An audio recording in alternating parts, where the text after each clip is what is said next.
What's up, guys? First, let me say, welcome, Jean-Pierre Fuchs. You know, I just talked to my producer before, just a couple of minutes ago, and I tried to explain to him who you were. I said, that's one of the true mass monsters from before my time. Let me tell you. It's been a while. I know it's been a while, but it was a true mass monster. You know, yes. What's up with Jean-Pierre? How you doing, brother? What's going on? No, I always describe myself. I was a great bodybuilder, a horrible competitor. Why would you say that? Well, it's amazing. You know, I was so interested growing up in all the different workout techniques. You know, I went everywhere to learn from people how to work out. But when it came to dialing in for a show, I stick with the same manual I copied from the sport review when I was 19. You know, and instead of realizing, hey, you got to get out of your comfort zone here and get some help here, buddy, you know, I was like, well, you know, next year, tweak a little bit this and be bigger. I'll be bigger next year. Not realizing now is the time, you know. Mm-hmm. You have to win now. You don't know what's coming. You don't know how your physique is changing. You don't know anything, you know. You have to win now, right. Not in a year or two. But when it came to training, I think I really had it figured out, you know. I was going out of my way to learn. And, you know, back then it was probably a little different than now. There was a lot of different training techniques coming up. You know, people were working in different ways. I remember the Braden-Comp system, the heavy-duty system, low volume, you know, high volume. And I think I figured out a very good mix for myself there. Mm-hmm. So as I went to my first show, of course, nobody could tell me anything because I knew everything, you know. Nobody was telling me how to do things. You know, I was the best guy, the smartest guy in the room. Guy, you know how dangerous that is. So I found this article in the Sport Review, buried May the last week.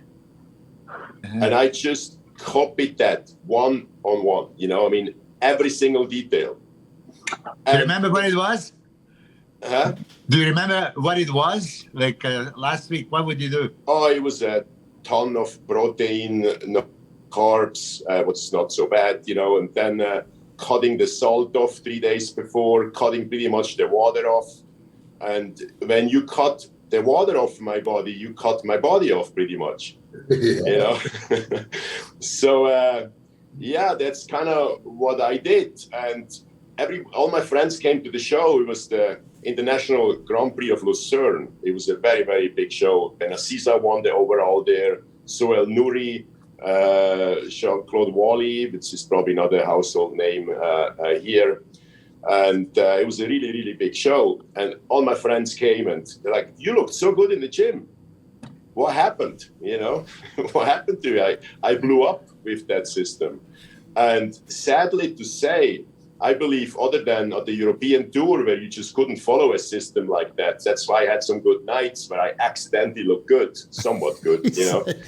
Other than that, I kind of kept stubbornly following that system pretty much all through my career, you know, which for somebody who's searching for the truth when it came to like what gear to use, what to use, how to train, it's kind of funny that I didn't show more curiosity and smartness when it came to that, you know. So did you always do your own prep?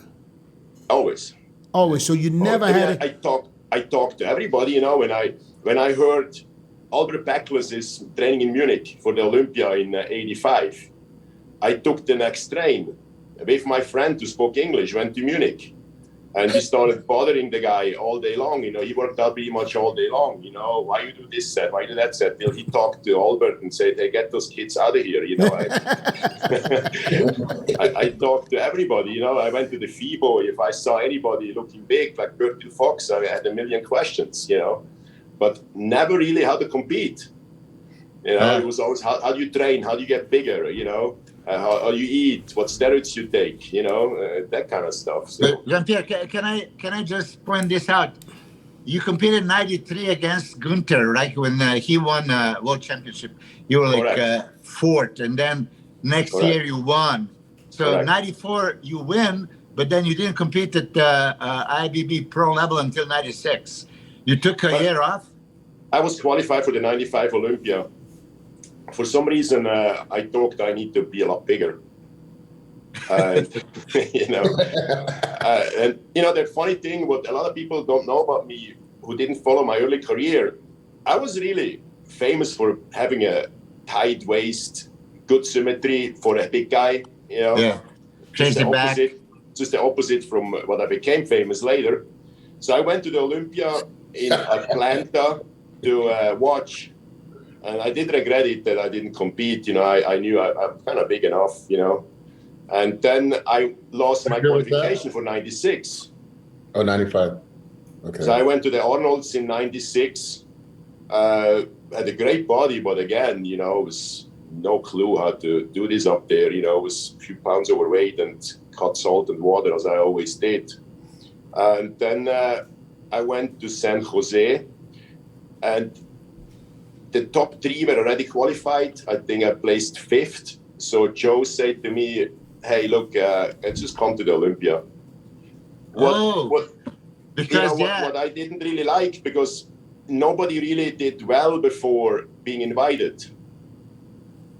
Yeah. I think Lou placed like 10th or so, was pretty much halfway a gift. But then I did it anyway and went to the 96 Olympia. Yeah, but you were 5th. Roland Sherlock was 4th, right? But Correct. they gave you, this is how it was. Top 3 qualified for Olympia back in the day. But if top 3 are qualified, 4th gets it. That was Roland, 4th. Yeah, Roland. And so you were 5th. I didn't know that this is how you did it. Milos, but listen, Milos, hold on. Are you saying that back in the days, because I remember where in the smaller shows, the top 3 would qualify. Yeah. If the top 3 are qualified, you say that the 4th place would get an invite? Yes. I don't even remember that. I got that once, like first 90. When did they stop? When did they stop that though? That was stopped at one point. They did stop, because when I came back in 2006 or whatever, after my being in the coma, I took 4th, and they didn't let me go to Olympia after that. I took 4th. Yeah, somewhere around 98, 99, I think that stopped. Yeah, it had to be stopped before my time, because I don't remember that. Yeah, but Jean-Pierre, I mean, like, you were 8th after Chris Cormier being 7th, right? At your first Olympia. Yeah. I mean, it's a huge thing. And listen, I mean, now that we are speaking, you were that wonder from Switzerland that looks like goddamn Dorian and bigger, right? And so for all of us was that question, how did you get that big? I mean, you said you did different training principles and all that stuff, and off season, you're an absolute monster. You maybe, if I'm hearing it correctly, you screwed up close to the contest. But what was your training method? How often did you train? Tell us a little bit about it, because I'm curious. All right. So I started like everybody with the pyramid system, pretty much smaller body parts, 3 exercises, 4 sets, bigger body parts, 4 sets, 4 sets. So when I started, I heard this first time about the Mike Menzer system, and I didn't really quite get 1 set, you know. I mean, I don't think it's truth at all, you know, it's probably a myth. But I wanted to reduce volume a little bit. And I don't even knew how Dorian trained. That I found out that later. So I thought, well, you know, when I do 4 sets, I kind of sometimes hold back a little bit because I add weight to every set. I want to turn that around where my first set is the heaviest. So I do a little bit more warm up. I cut the sets in half. So I cut everything from like 16 sets to 8 sets, 4 exercises, you know, 2 sets each. So then with the back, I figured there's so many muscles in the back, so let me do this a little different. Instead of 4 exercises, 2 sets, goes to do 8 exercises, 1 set. I just figured it out. I don't know, you know, it just kind of looking at people and then thing worked. It worked. Otherwise, I added a second workout, you know, with certain body parts. But it was all kind of self-talked, you know. So 8 different exercises, only 1 set, all out. Yeah. And then you switch to the other one. Yeah. I mean, that's amazing, you know, for me. So heavyweight to the failure? Extremely heavyweight. I always stick with, I studied a lot of the Arthur Jones studies. And he kind of was always explaining that the best results, although I know those people were usually the study who participated in the study were not doing steroids, so I don't even know how that translates, but I did study it. And he was always talking about 8 to 12 gives the best results, and you should have the negative on the control that you can stop at any time in the first 9 reps. So I kind of stick with 8 to 12. So I also figured out there's different muscle fibers. So let's do 1 or 2 sets 20 and 1 only 4. The rest I stick 8 to 12, you know. And I was always growing. Every cycle I progressed. So there was not really a reason to change. I did meet with more people. I met with Andy Munzer, and he said to me, I work out 6 hours a day. Is it true that you only work out 45 minutes? And I did not know how Dorian worked out. It just worked for me. I looked at him and I thought, well, I'm much bigger than him, so why should I work out any different? You know. So that's kind of how this all came about. And there's another thing I did a lot. I don't know if it was more a mental thing. I talked to Dave about it, and he thought it's the biggest bullshit he ever heard. I was really big into shock trainings. So one shock training I did, Dave Palumbo. Oh, Dave Palumbo, huh? Okay. Yeah, he was not really big on my theory on shock trainings. So for example, when I grew up, when I saw a guy with very big legs, I was right away, how do you train your legs? A guy with very big triceps, how you train your triceps? Could be a girl, it didn't matter, you know. So I had this guy, Imesh Rene, you know, he became one of the strongest bench presser later on. He was not a great bodybuilder. He trained in our gym, he had huge legs. You know, of course, I didn't consider that he's about 3 foot tall, but that's a different story. So he's like, well, I'm doing those shock trainings. So our gym was right at the entrance of a mountain pass. So he warmed up on the hacksmith, then to maximum weight for like 5-6 reps. Then he went out, he stepped on the bike, and he sprinted up the mountain as fast as he could. When he collapsed, he rolled back to the gym, went to the hacksmith, and did 1 set. That guy his legs were Tom Platz-like, you know. So whenever any of my body parts didn't grow, I came up with some crazy crap, you know, to make it grow. And it was probably more a mental thing too, but it always kind of worked. They always kind of, like, you know, certain body parts just didn't grow, my triceps. So this girl walking into the gym in Liechtenstein with a huge triceps. And again, I didn't really consider genetics and things. I said, so what do you do? You know, I said, triceps so big. He's like, well, I just do 1 exercise overhead, you know, like 8 sets. So I do 1 set for 50 reps. Then I raise some weight. I go to 35. I go to then the next on 25. Then I have about 8 sets till I arrive at 8. And then I use every single weight for a drop set. So I thought, well, maybe I should try more repetitions for my triceps. Obviously, what I'm doing is not working this 8 to 12 thing. And I did, and my triceps just exploded, you know? Wow. So I think, all right, triceps, I need more reps. That's kind of how I put things together. How heavy did you get at that time? I did triceps extensions. I always made sure the upper part of the dumbbell disappears by my head. How much weight? How much weight did you my have? weight? Body weight. I went as far as 340. 340. But again, it wasn't smart, you know. I mean, 320, I looked really good. 315, 320. Then I saw, it was a little later, Dorian guest post with 320 in Spain with striation in his back. Of course, he has striation in his back in any shape, you know, he was in. And I thought, all right, if I want to beat this guy, I'm going to, you know, go another 10, 15 pounds up. Just not smart in that regard, you know, but 340 is the heaviest I went. Normally, I was about 320 in off-season. So how did you eat? I think that was the biggest mistake. I was a pasta boy, so I think it started to inflame my gut over time. I didn't know that rice, pasta, bread, I thought as long as the bread is low salt, you know, somebody makes it for you, there's no difference to it. So I think all that wheat, all that gluten started to inflame my gut. So I ate just 6 times a day, rice, veggies, and meat or fish, you know, but very often I switched to pasta. I was a big pasta boy. And I think that hurt me over time. But how about protein? I mean, that's always the topic. How much protein, carbs, calories? 350 in diet, I did those cycling diets where I did higher and lower protein. I went as far as 450 on the low carb days. But usually in off season, about 350. I did a lot of blood testing at the time. I was almost obsessed with checking my blood, and I was to make sure nothing spills over into the kidneys. So 350 was a good level for me. Okay, and carbs? What are we talking? 1,000? Yeah.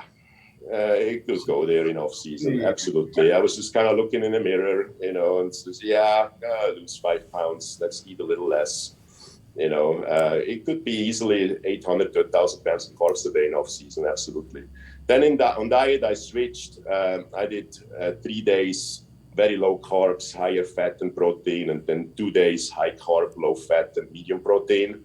And I just kind of at the beginning of the diet, I started to calculate. Okay, I'm 320. I want to try to bring 280.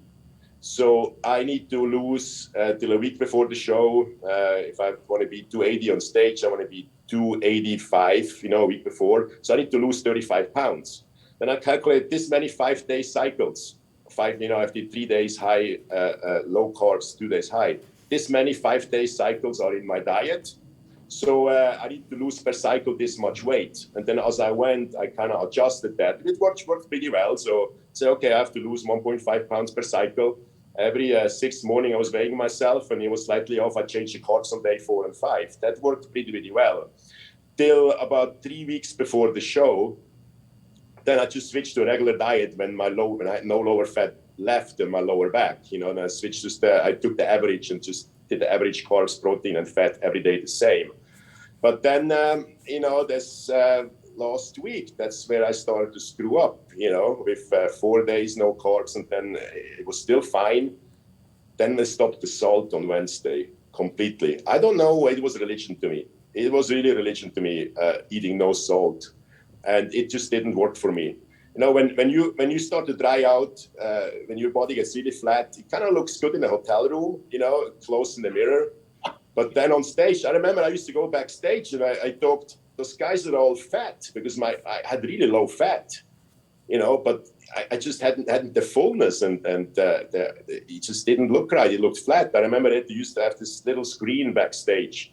So I just looked at Nasser or Chris and thing, and I thought, wow, they're kind of fat, So then I walked on stage and I looked at the little screen. I was like, those guys look fucking fantastic on that screen. I don't know what just happened, I didn't understand that I have to bring a certain roundness to still be, round, big and hard, and not just flat and hard, And then another thing was, of course, I had no awareness of where I was standing on stage when I turned, it was hanging it out on every direction. When you look at 96, 97, my stomach was not as big as it comes across, and certainly was just a lack of focus. And the funny thing is, I was able to pose for an hour. When I started with any base pose for 10 seconds, and I added that one round every week. So I was able to pose for an hour, but I never filmed myself or anything like that. So if I made mistakes, although I had the stamina like a horse up there, if I made mistakes, they carried over to stage. There was nobody with me other than maybe a friend, who they were probably too scared of me to say anything. He says, hey, keep your fucking belly in, I thought, no, I'm putting so much effort into this posing. I'm kind of like really, really prepared, but I wasn't. So many poses were off. You can see the side chest is off. When I did twisted poses, the arms are never balanced. Because I did them a million times, but I never filmed it. Never took any pictures. So did you pose into the mirror when you looked at yourself? I did both. I was told from young on, you cannot just do it to the mirror because you will miss the mirror on stage. But once I moved to LA, it was always 6 weeks before the show. I was in the posing room, 30 to 60 minutes a day. I was posing to the mirror. But I think filming it would be of big help, and have some guys around you other than your close friends and girlfriends, say, hey, buddy, you got to pose a little different. I'm glad you just mentioned when 6 weeks before the Olympia, you came to Los Angeles. Because I remember I stayed at a place one time where the guy told me that you stayed at his place too, in the little kind of almost like a a barn in the back where he had a little room put in somewhere in the Pacific Palisades. Do you remember that? Correct. Pretty much every year I stayed there. Yeah, because I stayed there too. The German house. Yeah, I was renting the garage. Yeah. Let's shift to something else, to a story that I want to talk about, because that, those pictures, they went viral back then, back in 2001, I think it was. 2 or 3, yeah. When you had that accident squatting at Milos' gym. Yeah. Was it 2001? No, 2002 or 2003. 2002, I believe. Yeah, You competed 2001 and 2003, so probably it was 2002. Yeah. Okay. I did another champions 2001, 2003 with you. So you had to be in between. Yeah. But the thing is, I know it was after my shoot with Chris, where we did the squat shoot. I know it was afterwards where Sean went in and did it with free weights. Take us through what happened that day and. Well, check this out 1 second before you go. But I want to say, yeah, that's the fall, but the rise. I mean, I don't want it to not be talked about. This guy was like a mythological person. Like, he just skyrocketed, and all of a sudden you saw him with photos with Nasser, and he was like dwarfing Nasser and a lot of things. And he just became someone that was like, he's about to go against Dorian. He can battle against Dorian. That's the kind of that's what people thought of you as. So I just want to say that's what I thought. Man, this guy. Thank you. Dorian told me once, we had lunch in New York, and he said once, I left the door wide open for you. What happened? Why did you not step through? But sometimes things go different. So this is the of smartness missing. But I was there for a little while and just didn't step through. Yeah? But thank you, Chris. Yeah, bro. Yeah, that's a feeling of all of us, Jean-Pierre. Yeah, absolutely. Really. Absolutely. So we all respect it a great deal. Now, No, hold on. I asked the next question. yeah, go ahead. Take us through what happened, because you guys are going left and right and left and right. Let's go to that. Take us through that photo shoot with you squatting and tearing both quads, correct? Correct. Yeah. I got to it in about 30 seconds. In some way, how I live my life now, Chris has no idea about that. Chris is in some way responsible for that. So when I retired, I was very bitter. I was very, very bitter. I had this talent. Why did I not do anything with it? I mean, now I see this totally different. I was Mr. Universe. I competed on top level for a few years and competed against the best, but that's how I felt. And quite a few years ago, Chris and I had lunch in Palm Springs, and I was again crying around like a little baby. It could have been here and there. And Chris said something which he was probably not even aware of. He said, I don't know, man, but we all had tremendous respect for you. And it just stuck in my head, said, well, what is all this crying around? There's a lot of people out there who see that totally different, Yeah. So I just have to kind of look at the positive, and it was what it was, and I did the best to my abilities I had back there, mental and physical. So I stopped crying pretty much that day.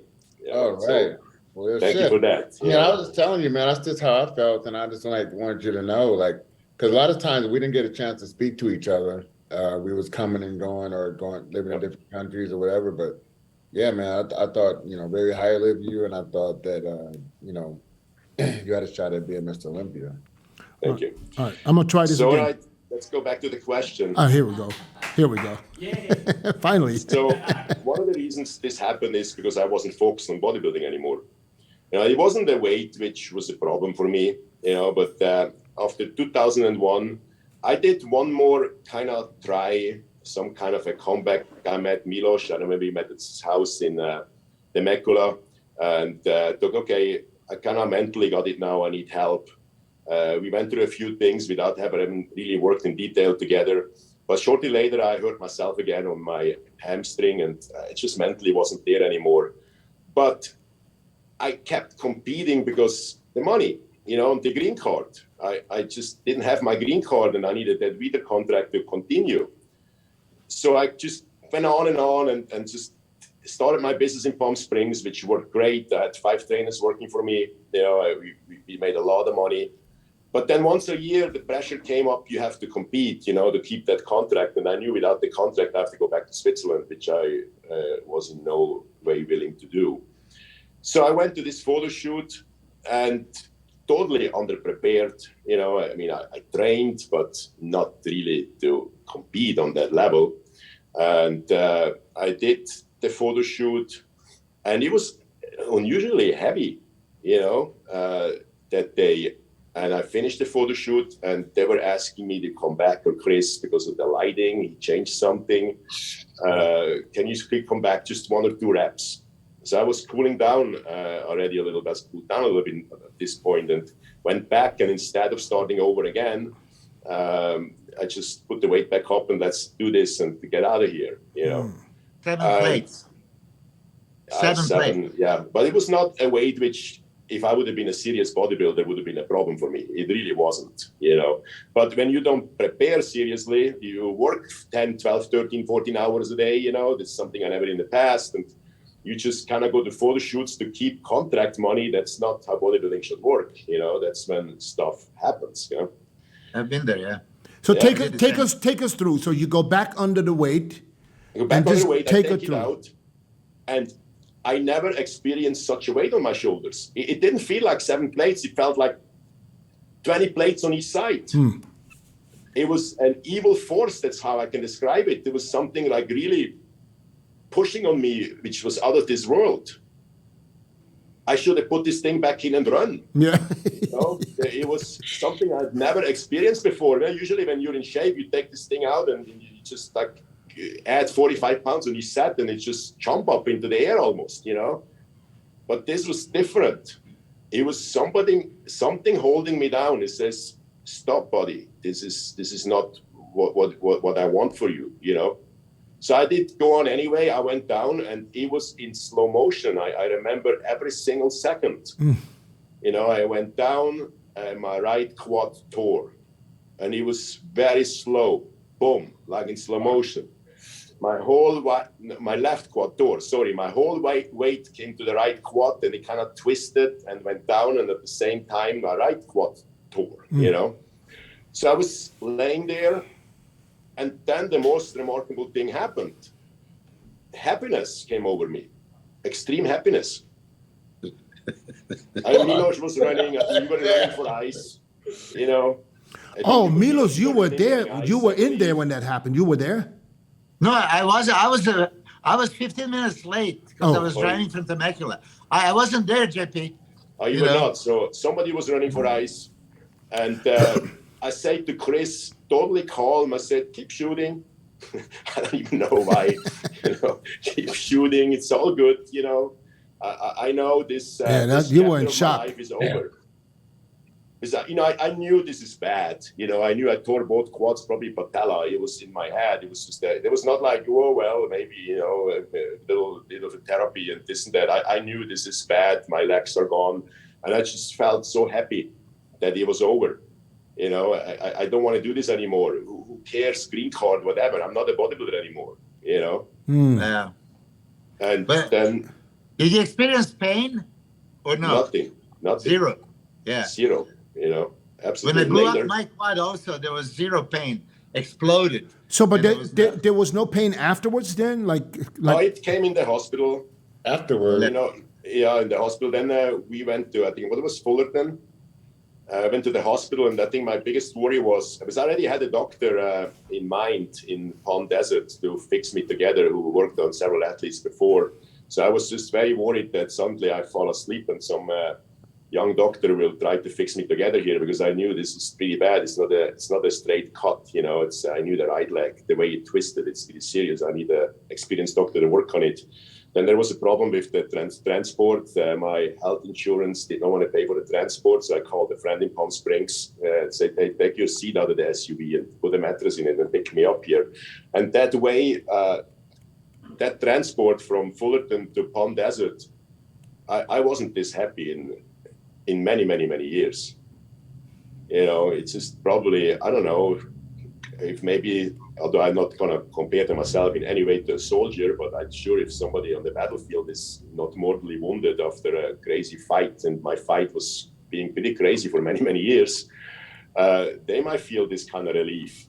And that's exactly how I felt, to say I finally can focus on other things in my life. You know, I long gave up on being Mr. Olympia or anything like that. It was just kind of, how do I sign that contract from year to year and get that green card? That's not what I initially went to bodybuilding for. You know, I wanted to be the best in the world and not just kind of like squeezing money out of some company and get a green card. It turned out ridiculous at that point. People always ask how I got here. I was willing to work just a little harder than everyone else. Every damn day. If I can have hundreds of hours back, you know I'm gonna grab them. Spending hours prepping chicken, rice, and vegetables, F that. I rely on perfect nutrition. I rely on trifecta. So you had surgery done in Palm Springs? Palm Desert. Palm Desert, and then my right leg never really came back. You know, my right leg was never firing up again. It was just constant pain. Arthritis sneaked in very early, and till I finally replaced my knee 2 or 3 years ago, and now it's perfect. Yeah. Oh, okay. So then you have a whole a knee replacement. Yeah. Yeah. Okay. So that fixed the problem. What do you mean by perfect? Explain me, because no, it's absolutely 100% pain-free. I can walk for 6-7 hours. You know. Oh Can yeah. you train? Can you No train? pain. I train, yeah, absolutely. I train. I mean, I do squats for some reason. I do just leg press. I only go like 4 plates or so, because you know, it's a replacement knee. It's not as strong as a real knee. And my doctor told me, you know, this is for old men walking to Costco. This is not for you going back to weightlifting. It says, and if you break that, you're in major trouble, buddy. You know, to fix a broken knee, this is a major surgery. So don't break it. And I remember I did a glutes machine. And it wasn't a lot of weight on there. And I felt a little weird, kind of, I knew right away, do not freaking go there. Stick with your light weights, you know, just stay fit. So at this point, it's all about, at least it's how I see it, how do we become Bill Burr, you know? How do we turn 90 healthy? Yeah, that's what it's always about. But after your surgery, though, did you come back for one show? I think it was New York. Yeah, it was then Joe called me in the hospital and said, look, we're extending your contract. Don't worry about anything. So I trained and worked, but trained a little bit, not much. And this green card thing just took forever. You know, then it turned out my lawyer screwed up. I became illegal and had to sign another contract to redo the whole immigration thing.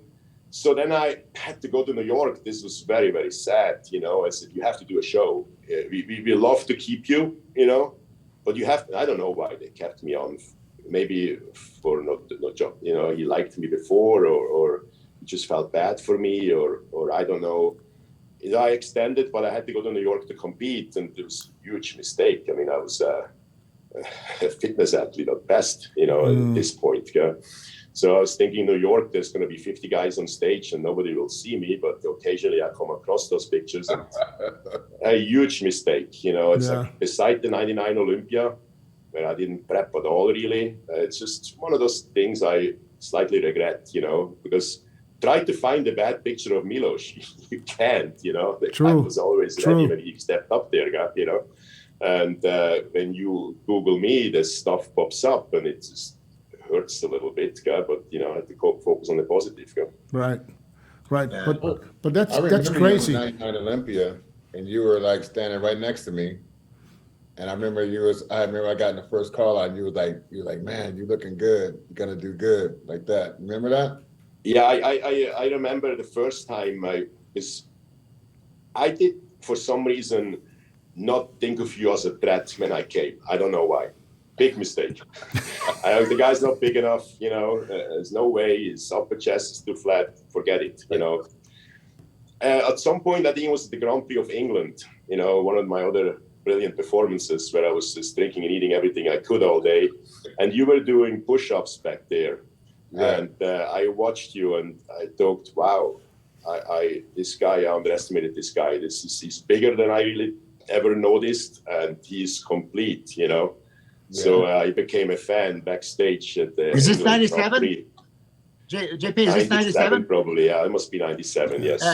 England, Chris beat Nasser Al-Somebody at that show, which was 1 week after Olympia 97 that Nasser got second. Yeah, that's how good Chris was. But it's funny. It's funny what Sean just said, you know. And I said this to myself, and I never told this to Chris either. But I always said this to myself because when I saw Chris, I knew he was bigger when he takes his shirt off. You know, he had a way of looking less than he was in clothes, and he never walked like a bodybuilder. Exactly. I always fucking admired Chris when he was walking because he walked like a regular person. He didn't walk like this. You know, you couldn't. Chris, you know what I'm saying? I know what you had a regular walk. You know, even though you had fucking. I didn't scare anybody in the gym, and I know. Even your legs was big as fucking tree trunks. You didn't walk wide standard. You just walked regular. This is what I always admired because you were the only one, literally the only one that walked like. You know, I don't give a fuck. That's true because I would notice how people were like overdoing their. Yeah, they wanted to show off. They wanted to make sure you see that. Yeah, spread that lat a little bit and open up a little bit and kick the chest. Put some gas in the chest. Embarrassed about doing that, and I was like, okay, I'm gonna.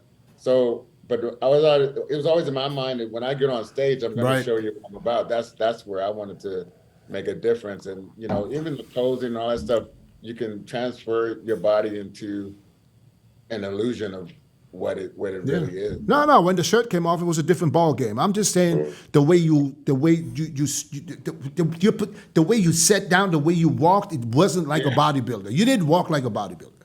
Right. Well, can I jump in on this because now when we're analyzing Chris's physique, Jean-Pierre was a monster. In '96, he came on a pro circuit, and then he went with Chris to European Grand Prix Tour. That's one time I didn't go, '96. And I think you were beating Chris in this European Grand Prix Tour. Okay, that was that was at 1996. So I can imagine he is much bigger than you, right? So he didn't consider you as a threat. For me, when I analyzed Chris's physique, Chris was perfect everywhere. Sometimes there was flat chest. If his chest is up, he can beat anybody.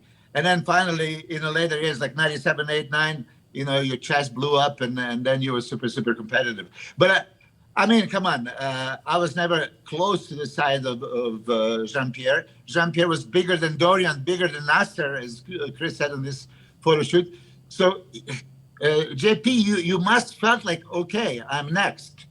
Did you feel at that time, 96, okay? In 97, I didn't think I'm going to win. I thought I will smash everybody off the stage. I was, when my name didn't come up, because I again didn't realize how my physique again changed for the negative in the last few days. I didn't realize that. I was up there. I was already on my other foot when the first three names came up and my name didn't come up. I was almost like, there must be a mistake. I was so convinced. Sure, later on when I saw the picture, I was very watery on Friday. I was not even loading. I was at 3 days of diarrhea, but that's a different story. And I did not even know for 3 or 4 hours before the show if I can go up there because I still had diarrhea and then could finally keep my food. So I was so watery. And then if you guys remember, I was very good at the finale. But again, it was not because I had this knowledge how to do it better. It was an accident. So when I started pumping up backstage, I was still a watery mess the day after, but it took very long. I think they were doing lots of other stuff and people were talking and they're giving out awards and I don't know what. It took a very long time for us backstage to finally go on stage. So I started sweating like a pig. And when I finally went on stage, I was somewhat dry. you know, not as dry as somebody could be with great knowledge, but then boom, it worked. You know, would the show been 2 hours earlier? Nothing worked. Then I kind of moved from 7 to 5 in the points, you know, but it was too late. It was absolutely too late. It's like certain nights when I was good at the European tour, it was never based on knowledge. It was always based on luck. You know, I mean, Russia, for example, you know, I had no concept. I was just kind of like, yeah, I had stopped the water around noon, which wasn't a bad way, actually. Then 2 hours before the show, I was still a total water balloon. So I had those liquid Lasix. So let me inject one, and it worked, you know. Of course it worked. It worked. I'm being like crazy, you know. And it didn't overwork. I didn't have any cramps. So I went backstage pumping up. And I remember Kevin came up to me and says, what the hell? You look fucking fantastic. And I placed second. Yeah, you know, to Nasser. Yeah, and but it was not like, wow, he has a great system in place here, you know. Yeah. Joe used to say to me, he says, do the same you did in Russia. It wasn't really an option because it was based on luck, you know. So, yeah. But Jean-Pierre, I don't know if you remember, 97 prejudging Olympia, backstage, you were eating grapes. And I came to you and say, why would you eat grapes? It's going to blow up your stomach. I don't know if you remember, but you're the only one that I've seen ever. I mean, grapes backstage, like, oh, shit. And this is 97 prejudging. Yeah, your stomach was not controlled. 96, you could see it's not super flat. I mean, of course, if I was coaching you back in the day, I would say, glue your stomach to the spine. That's the only thing you think about it, because anything else, you try to screw it up and hide it, you can't. You're just too big. The only stomach. And I think that 97 Olympia, you were good. You didn't control the stomach. And then at finals, you came much drier, but it was too late. Yeah. It's possible I ate grapes there, but I was so desperate because I was having heavy diarrhea all the way till a few hours before the show. I remember then finally I ate a protein bar and did not go to the bathroom. You know, the diarrhea started on Wednesday. I think I went too high on fats. You know, the depletion. I added so much oil in the depletion. This could have been that Wednesday when I was just about to load. I had to run. My last depletion work, I had to run to the bathroom, and the next 3 days was just water coming out of my ass. So I don't know why. It's not something I usually would have done. Grapes. It's probably just desperate, whatever. You know. Yeah, because this is uncommon. But before I forget, I want to say this, guys. I was in Luxembourg for guest posing, and Jean-Pierre was guest posing. And I remember, I mean, I was just floored with this fucking size. It was just like, you're bigger than Dorian, you were bigger than Nasser, and I was guest posing with you. That was Luxembourg, if you remember. So afterwards, we're going for dinner, right? And in Europe, it's usually common to have a steak tartare, right? So I got to the restaurant, I ordered 2 steak tartares, and Jean-Pierre was hungry, so he ordered 2 also. But you didn't know that that was a raw beef. So when they brought this, I said, what the hell is this? He couldn't eat it. You remember that one? So I ate all 4. You have to have a regular steak. Do you remember or no? I didn't remember Luxembourg. I don't remember the beef. Yeah, I remember that one because it's hell yeah. More than possible. So JP, now you coaching people, right? You still do the coaching? I do, but I mostly focus on guys my age and women. Also, but you do train you do train people. Then let me put it this way: you train people. Not one-on-one. I do very little. I do. My office is next to a gym. I do one-on-one training Monday, Wednesday, Friday morning. Okay. And so do you still follow? Do you still follow the sport now? Oh, absolutely. So did you guys follow the Vancouver Pro this past weekend? I absolutely did. What do you guys think? Let's talk about Vancouver Pro. Ian Valliere beats I think a great Antoine. Well, from what I saw, it was very close at the prejudging. Yeah. Like pretty much even. And I was looking at Ian's physique, and I mean, I'm close friends with his coach, you know, we're friends since I'm 19 years old, and I really respect him. Patrick, it's a different kind of physiques now. Why, guys, is that? It's just so much. They're hard, dry, but there's no cuts really, you know. It's so bloated up, you know. It's from peptides, from synthol. I don't know what that is. This is when I used to be this hard. I had the shoulder separation so cut, and this is all so bloated up. Yeah. It's just different kind of physiques. So who would you give first place? I had in the pre-judging what's his name? Antoine. I had him in the pre-judging, and I had Ian in the finale. So then at the end, I'm sure when you're there, it's probably just too overwhelming, to pass him by and not have him win the show. So I'm kind of okay with the result. Yeah. Yeah. I mean, you see, there's the two different things. When you see the video footage, you can't really appreciate the conditioning.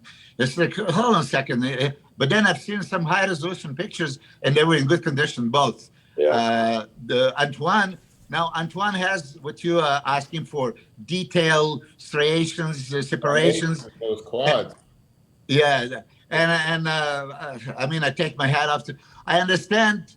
His coach Dorian told me that Antoine used 1/4 or 1/5 of the regular cycle.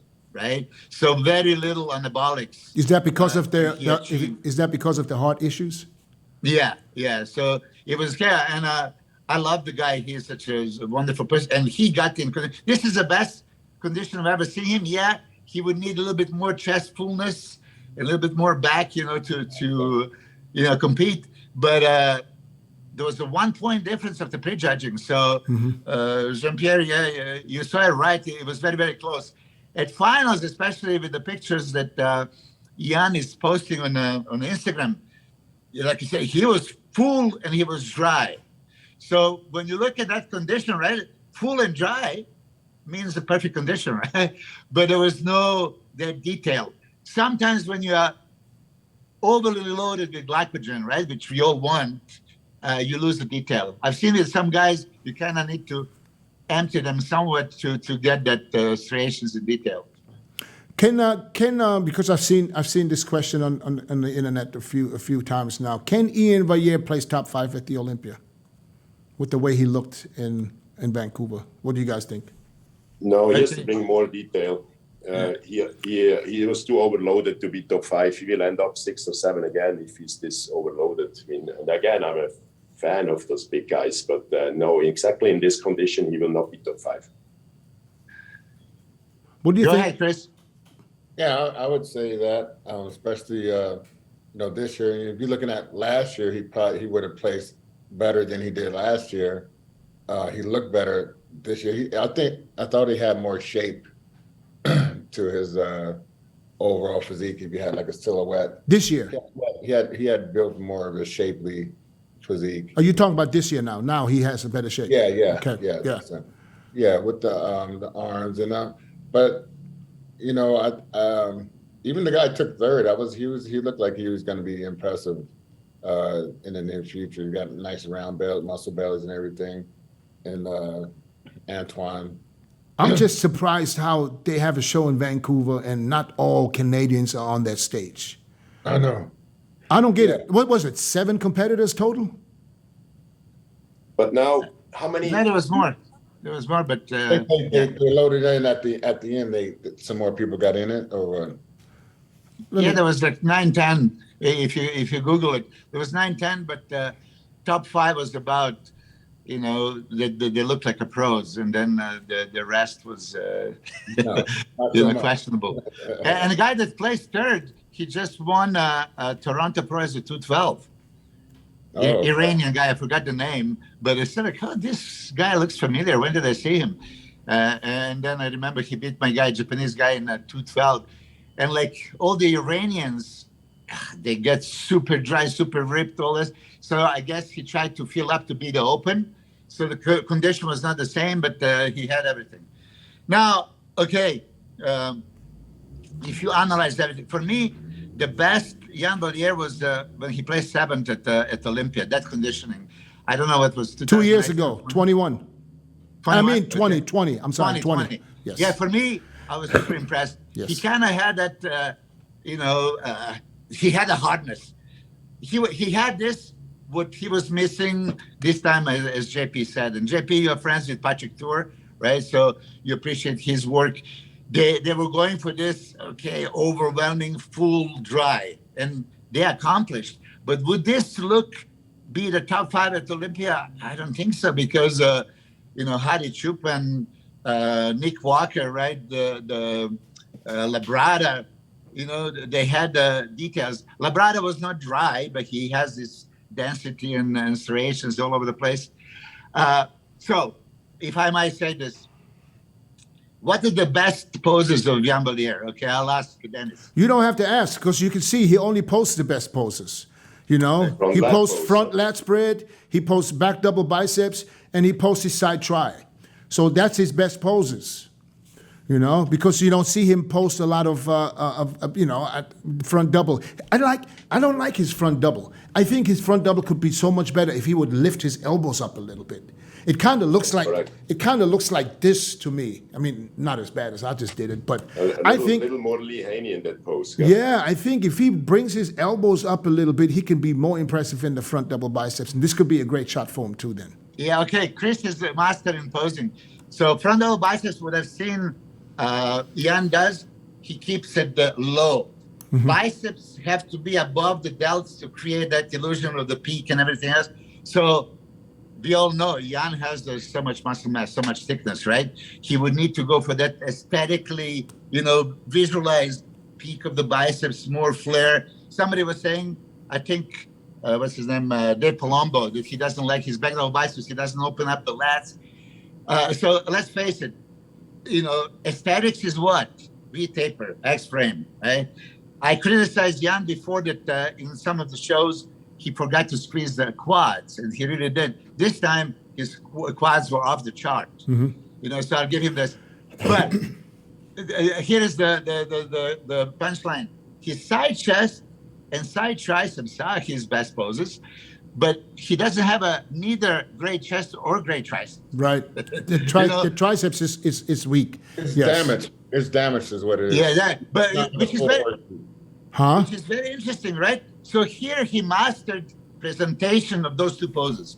If he masters presentation of other poses also, which not too many people really analyze, is there anything else I can do in this pose to make this pose a little bit better? So he would have to have a watchful eye of, Chris Bumstead is right next to him. And maybe what JP said earlier, nobody had the guts to tell JP before, hey, squeeze your stomach.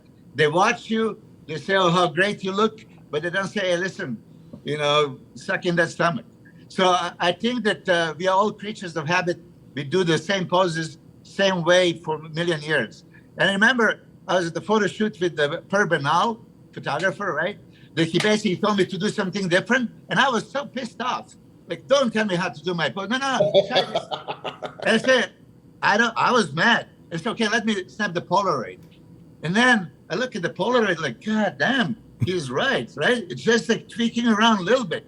And then I said, why didn't I do this? Because I did the same pose, same way all my career. Hold on a second. So, Chris, when I saw you teaching Max Charles, that time in the room, right? I saw it. You explore all the possibilities, right? And what is right for your physique, but it would not be for Max. You tweak around. Okay, now pull this out. Adjust it. So, yeah. To go back to Jan Valier. Well, Jan actually a couple of years ago blocked me on Instagram because he was fed up with my bullshit. Right? You were an asshole like Chris Cormier. Yeah, both of you guys. No, I appreciate Jan very much so. I appreciate him as a bodybuilder, as a person. So, it's very touchy subject now when you say, oh, can he make a top 5? And then you say something. I think, yeah, if he shows up in his best condition ever, he has all the size. Yes. He has everything. That's what I'm saying. Because I can see, I watch Ian improving in body parts. You can see his back got better in the last 2 years. You can see he's putting in the work and he's bringing the condition. Yeah. JP is right. Yes, he keeps his legs. His legs are open now. He does everything he's supposed to do. Now, if he can bring this fullness, this physique that he brought in Vancouver with the condition he brought in 2020, I believe he's fighting for top 5 spot. I think what is ideal in a sense is it's but 4 months out now. 5, almost 5. Oh, it is still 21 5. weeks. Yeah, I was hoping it's a little closer. That would be ideal for him, having this kind of shape, not being able to go up in weight anymore. Yeah, but with 5 months, they can kind of screw that up. But I think being this good in shape right now will be of his benefits. Yeah. If he works on some of the poses, I think, and improves on some of the poses, I think he puts himself on the map for top 5. I think he can like I said, if he brings the condition he had, because I was so impressed 2020 with the condition.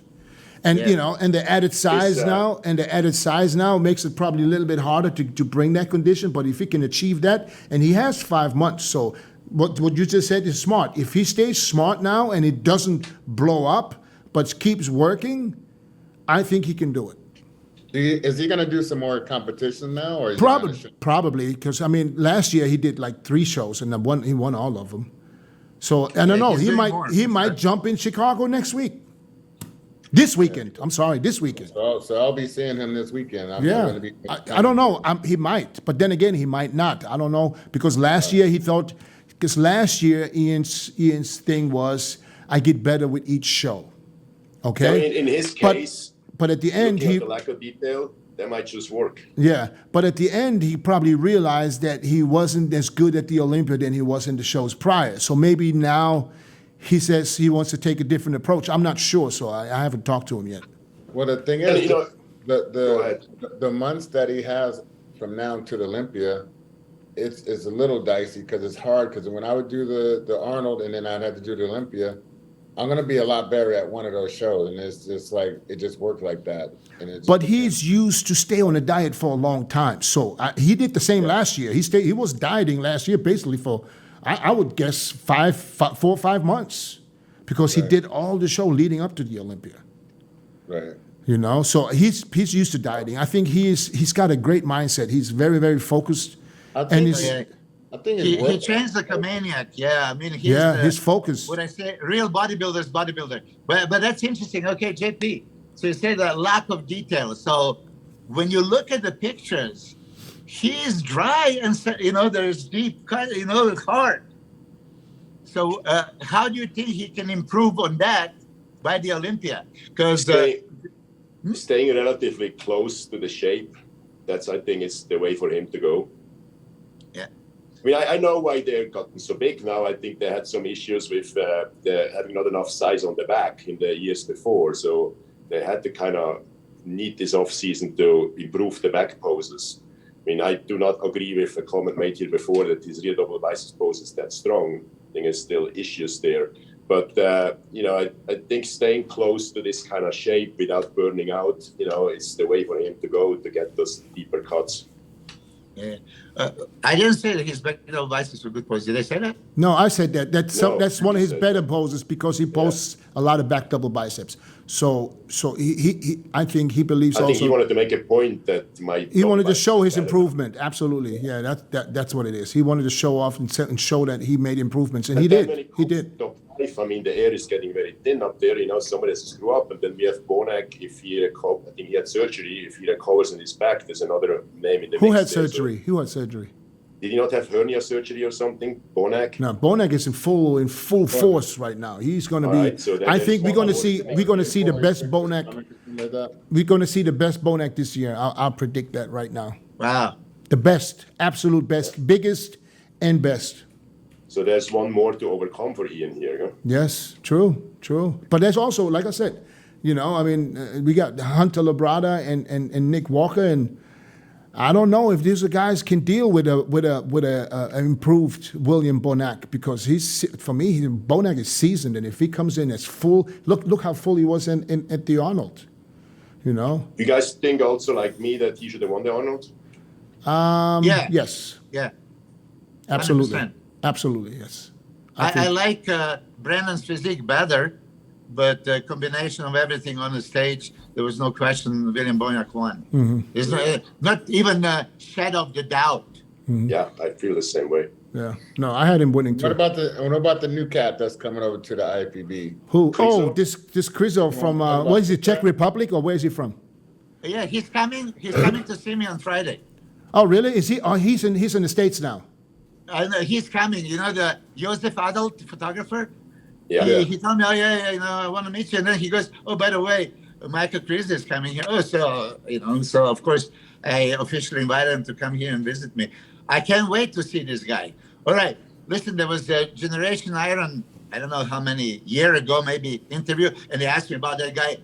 If he would be on the stage that year, could he win the Olympia, right? So I said at that time, I don't think so, because he still need a little bit more width to his back and lats to create more V-taper, right? But when you look at the chest and shoulders and arms, and I mean, he's thickly muscled, shapely, and grainy, if I can stride it. He need to create more illusion of a V-taper. That's, if he comes here, that's what I'm going to tell him, that he really needs to work in that Jean-Pierre Fuchs lat width. You know, that when you stand there and you're so goddamn, because he's thick and around, right? And we all appreciate striations. And there was like yesterday or today on Instagram, he's doing a most muscular pose and you can see waves going all over the place. Super impressive. So yeah, I think that he's gonna, what show he's doing? You know, some amateur show, and then the same day he can do turn the pro, right? When? Where? Rock, I believe, yeah. So is this? No, there's no, Prague is no amateur show. Amateur show that day is my show in Frankfurt on the 29th, the same day as the Prague Pro. Oh, he might have to go to Frankfurt then. Tell him, come to Frankfurt, and you know, that'll be a good show for him to turn pro. And then he could go to Prague the next day and compete. Okay, well, that's exactly what I'm going to tell him. I thought that Prague had a amateur and... No, they don't have, it wouldn't make sense to have amateur pro qualifier in Frankfurt and in Prague. That makes no sense. Right next to each other. So we might see him at Olympia, huh? Yeah, the Prague amateur show is a week prior, I think. Like on the 22nd. I don't know. I don't even know if they have it. I think it's because it's on a different day. That's for sure. So what do you guys think, Dennis? What do you think of him? I think it's him and this other guy, this Vito guy from Russia. I think those guys are a breath of fresh air. I think this would be good to have these guys come over, and you know, it's about time. I mean, he's winning everything in the Elite Pro, which there's no competition for him. So if you really want to know how good you are, you got to come to the IFBB Pro League. I mean, absolutely. And I think he will turn pro, no doubt, easy. And I think, Go ahead, continue. And I think as a pro, he will do very well too. But he's going to have to make a couple of improvements, though. You know, Like what? I think for me, and I might be wrong, but I think that it looks like his legs and his upper body. It's got this long torso. It looks to me, short legs and a long torso. You know, it's in some shots. So, but you know what? At the end of the day, we have to see him in person. You know, because there's a lot of things he can change. And then, you know, I'm sure Friday you will be able to tell us what he really looks like, you know, and how big of a threat he can be. And I think he can be a big threat. Just like the other guy that's going to do the Arnold, Andrew Jack, who's doing the Arnold UK. Oh, yeah. Andrew Jack is He's serious threat. He's jacked. Yeah, he's Jack. I think he's a huge... Chris and JP, what do you think of Michael Krizo? I was, you know, impressed from the Instagram. I was pretty happy to hear that he was finally going to make a move, because I was always saying, like, I mean, of course I've been in the MPC since '85 or so, and I went on to the IFBB. Now it's a pro league. I consider that the best federation in the world, and if you want to be considered the best in the world, you need to compete against the best competitors in the world.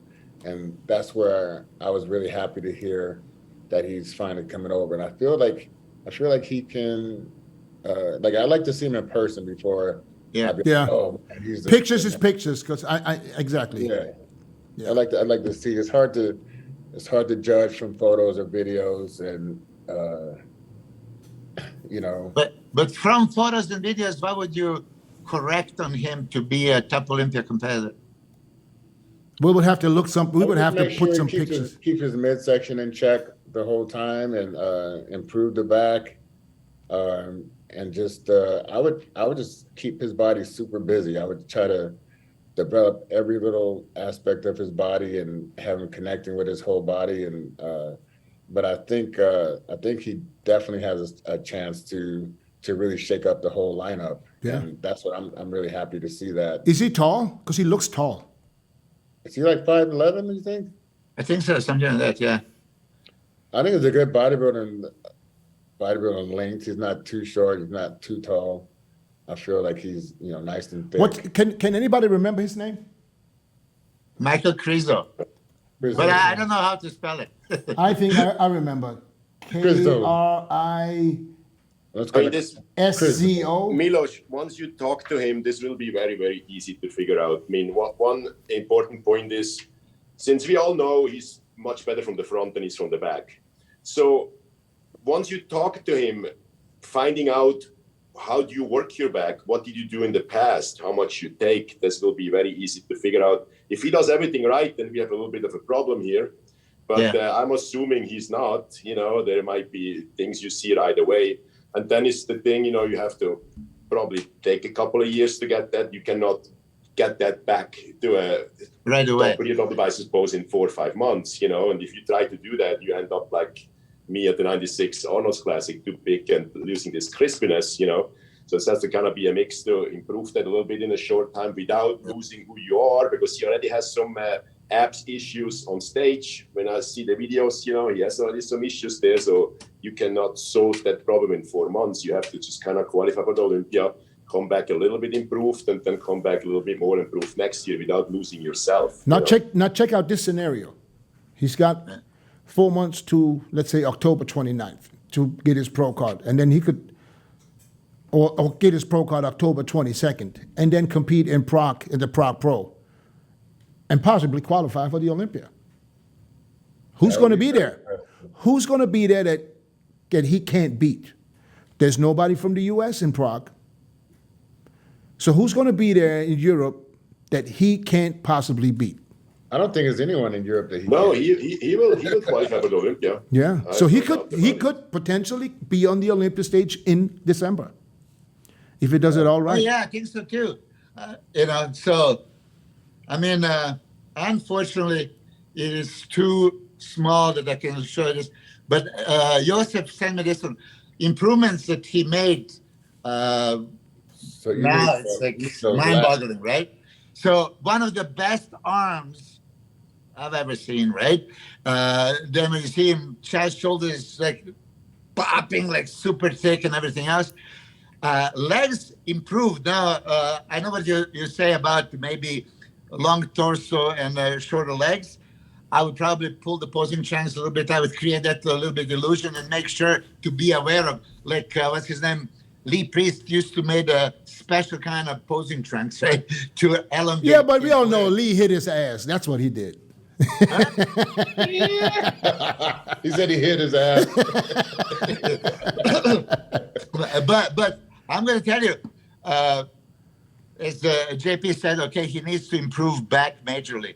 And last week we touched the subject of nobody can really improve the back so quickly. And then I mentioned Chris Bumstead from 2019 to 2000. It's mind-boggling. Mm-hmm. So yeah, once maybe he connects it and finds the exercises. JP, your back was probably one of the biggest backs of all time. And you did say that you double up on back. You did everything else 4 sets. You did 8 or 10 sets on the back.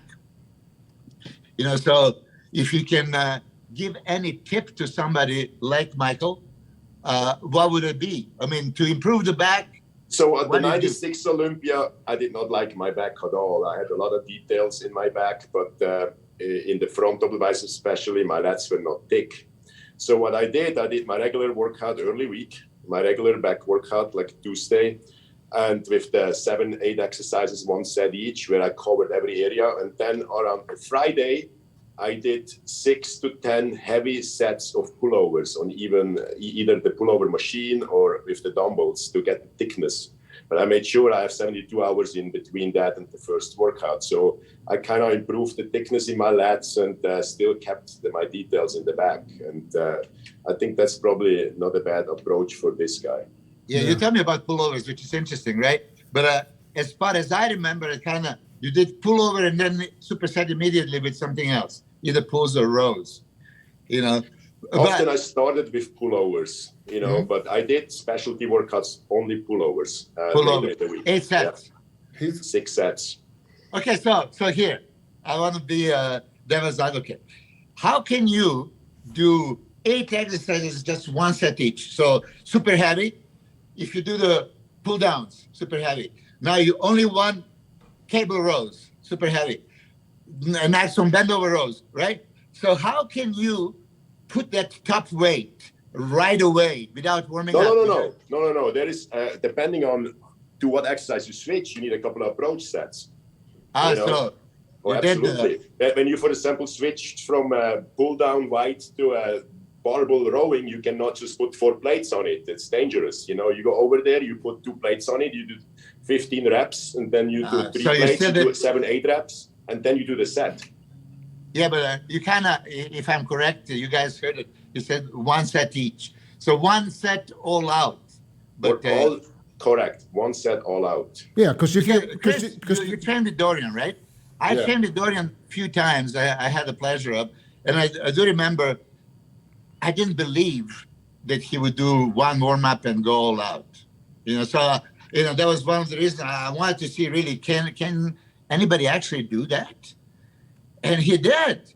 1 warm up and then boom, top weight. Like, Jesus Christ, I was terrified, because, how can you prepare yourself? Let's say I could squat 6.5 plates. So what do I warm up? And then what will be my squat? Like, terrifying. So I'm glad to hear, JP, that you actually did. He pyramided his way up, so he didn't go from warm up straight to the heaviest. Yeah, Chris, when you trained with Dorian, how did you do? We did a measuring weight of the length, the range of motion you're going to be doing, and then we went a little heavier. Then we went all out. I saw you go all out at the fucking street dry heaving. But you couldn't get it all out. That was only the first time I threw up. I threw up a second time after that. That wasn't on camera. Oh, okay. That was worse than the first I was like, I felt bad for you. I said, he must suffer right now because he can't get it out. It was a learning experience. I tell you that. It brought me to a whole nother level mentally and physically. And why did you think? Because you trained heavy, you trained hard. Why did you think? Why did that happen? What was different for you to get to that point where you felt like I didn't understand intensity? Right. Did not understand intensity. That was the difference. We just lost Milos, so we're gonna keep going. When he comes back, I'll bring him back on. Yeah. I didn't understand intensity. I didn't realize it was that level of a mentality. So, and the messed up thing is, he was asking me to come train with him right in my prime. He was like, and you didn't go. I was so egotistical and hard-headed. There was I thought I knew, I thought I trained. That's why I tell people like I understand people not training with me or wanting to or whatever, or people not wanting to go to that level, because I was that person too. I was on every aspect you can think of, egotistical and everything like that. So I understand it. So when you think back, that day that you ended up dry heaving, if you could turn back the time, would you be able to train like that every time? Here's the thing, not every single time, and that's the thing he said, he went too hard, too long without having to downgrade your intensity. But if you can do a certain like a month or so and then give yourself a week of not so much intense work, and then you could bring it back up, then that was probably the best way to go. See, that's what I used to do. That's what I used to do. Yeah, but I wish I would have took him up on it. And even Mannion was like, Chris, just go to disappear out there in England and train with Dorian and come back after 12 weeks and just smoke everybody. But man, I was, I'm here comfortable. I'm chaining by the beach. I got my pumps going. I'm getting pumped. So, Yeah. I'm not even understanding what they were trying to get me to do. Yeah. I just wish I could do that again, though, for sure. Yeah. But also, with JP is a perfect example of a lot of these guys think they're invincible, that think they have tomorrow, and you don't always have tomorrow. You don't know what's going to happen to you every time you step into the gym, or even if you drive in a car or walking down the street. You never know what's going to be catastrophic to what you're trying to accomplish in this sport. Right. At this point, I would like to go into a couple of fan questions that I think that it's very interesting for the fans to listen to. And I chose a few of them because there were a lot of them. And I'm going to start with the first one, and this is the question to all you guys. How popular is synthol or the SEOs in bodybuilding today? I hope not. Because here I'm the biggest. I know, but we all in the industry, so we all know. We speak to guys. We all know. I gotta honestly say, I'm gonna answer this question first from my opinion. Okay. I don't know anybody that's using synthol at this point or in the last years. I don't know anybody. Do they use it? Possible, but I really haven't talked to anybody who openly has told me or admitted that he's using synthol or SEO.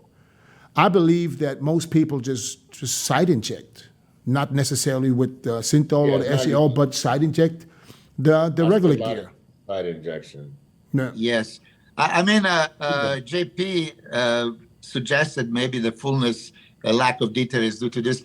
I'm guilty. I'm the biggest poster child for the synthol abuse. No, you're not. No, you're not. Greg Valentino was. Yeah, I know. Even though he says it wasn't synthol.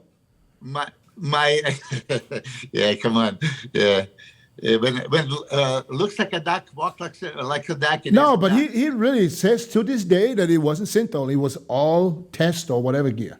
I don't know, but we all injected test and everything else. And you know what? When I heard that though, and I like Craig though, I like it, but when I heard that, I was like, if that's the truth, then everybody should have an ass cheek that sticks out the hair. You know what I mean? It's like, but as you say, my shape changed, anatomy of the biceps, calves I injected, right, triceps. It just destroyed it. So when you look at the guys nowadays, you can usually tell. But my answer to that question would be not too many at the pro level use this anymore, because they probably realize they can do the regular anabolics, site inject, and get actually better results. But they're still damaging the hell out of their bodies, dude. You can only do it for so long, and you're not going to have any calves. You're not going to have any back. Everything's going to be ate up. And it's just a matter of time for all this stuff just comes tumbling down. 100%. Chris, what you're talking about is this fibrotic and necrotic tissue. And here it is. Again, I'm putting my two fingers up. It eat up my muscle. It atrophied. It's just not the same. I can train all I want. It would not respond, right? My calves are gone. Arms are gone because I did that. So I sold my soul to the devil and came to claim it. And any of those guys, because I said a million times, don't go for a shortcut. It's just not going to pay off. Nope. So I hope they don't do it. It's going to shorten your time up on the stage, guys. And that's where, if you ever take anything from this podcast, we're just giving you real and raw advice and experience and things that we've done. So if you still want to go down that hole, like we telling you already, I guess if you want to burn your hand on that stove, even so we telling you it's hot as hell, then that's your deal. Put the fingers on. Right. JP, you got anything to add to? Yeah, I hope it's not widely used. I can only tell you what I did. I used it twice, and one time it worked out well. For the 97 Olympia, I did 3 5cc shots in my triceps. It made my front double biceps look a lot better, but it was 3 shots, over 2 weeks. And then in 98, beside that, there are a lot of other problems. I started to use it in my biceps, and it just looked ridiculous. It's a huge mistake. So I here people advertising using it deeper in off season, and I hope it's not used. I think Nolotil is probably used more often. The side injection before shows. I know especially physique guys use it quite often. What do you use? Nolotil. Nolotil. It doesn't work really. I tried that. I know people use it, and say it works, but I just hope this is not widely used, and I would say don't use it. Yeah. All right. Next question that I have here that I think is interesting.